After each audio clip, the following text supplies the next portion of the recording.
స్వచ్ఛ రాయదుర్గం స్వస్థ రాయదుర్గంలో భాగంగా మంగళవారం పట్టణంలో దోమలు కుట్టకుండా డెంగ్యూ వ్యాధి నివారణకై గంబూషియా చేపలను నీటిలో వదిలే కార్యక్రమాన్ని చేపట్టారు.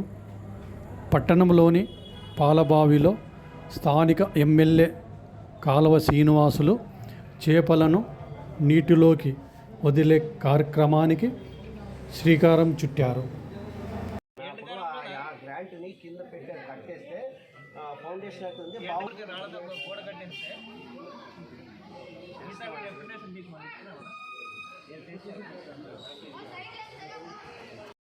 సంభవించే అంటువ్యాధుల బారి నుంచి ప్రజలను రక్షించే ముందస్తు చర్యల్లో భాగంగా ఈరోజు ఎంపిక చేసిన నీటి నిల్వ కేంద్రాల్లో గంబూషియా చేపలను విడుదల చేయడం జరిగింది.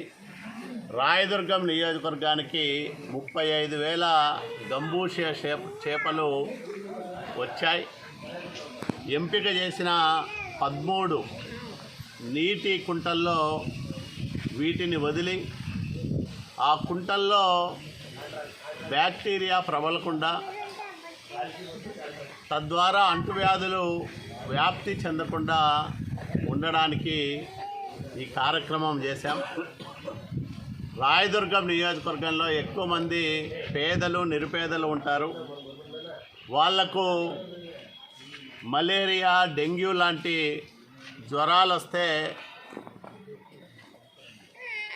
ఎక్కువ ఖర్చు అయి ఆర్థికంగా ఇబ్బందులు వస్తాయి. కాబట్టి ప్రజలందరికీ నేను ఒకటే విజ్ఞప్తి చేస్తూ ఉన్నా, ఈ వర్షాకాలంలో మీరు అంటువ్యాధుల పట్ల జాగ్రత్త వహించండి.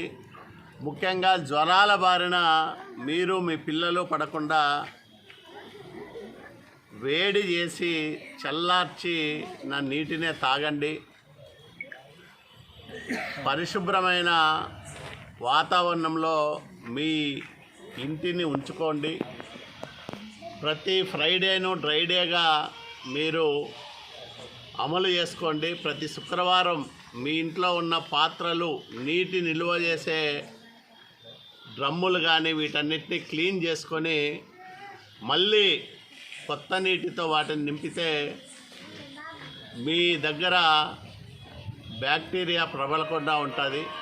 కాబట్టి దయచేసి ప్రజలందరూ కూడా దోమల లార్వా కేంద్రాలుగా నీటి నిల్వ ఉండే పాత్రలు కానీ డ్రమ్ములు కానీ కుంటలు కానీ ఇవి లేకుండా చూసుకోవాల్సిన బాధ్యత అందరిపైన ఉంది. కాబట్టి ఈ విషయాల్లో ప్రజలకు అవగాహన కల్పించడానికి స్థానికంగా ఉండే వైద్యాధికారులు, సిబ్బంది, అట్లాగే మున్సిపల్ సిబ్బంది వీళ్ళందరూ కూడా మీకు చేదోడు వాదోడుగా ఉంటారు.